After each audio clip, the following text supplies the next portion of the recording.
nearly every sport where you have a race against the clock, the variables for the athletes are kept to a minimum. So when I think of sports that race against the clock, like the luge in winter sport, or the 100-meter sprint, or anything like that, the track very rarely changes, or the weather conditions don't vary too much.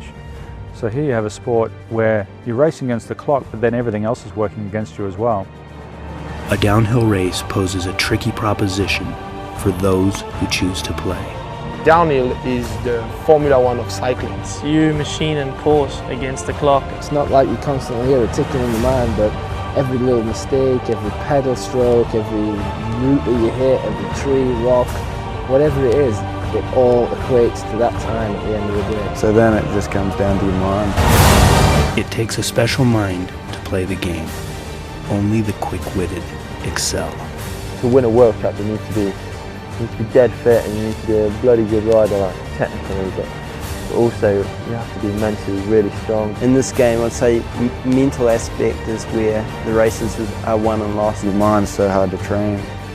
It's so hard to get your mind into that place. A group of riders traversing across the globe, fighting the clock, all in the vice of a collective addiction.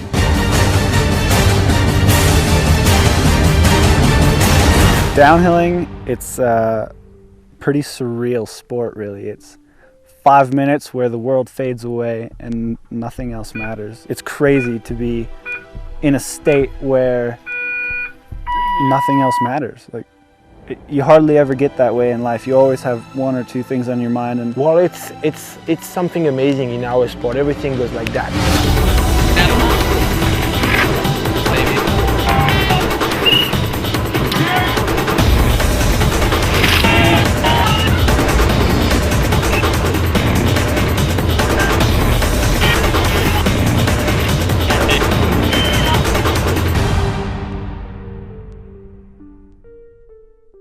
I was one of those kids at school that never knew what I wanted to do when I was older, and riding just kind of has given me a massive focus and a massive direction. And a bicycle takes me back. It was freedom. It was the first chance you could be an independent person, it felt like.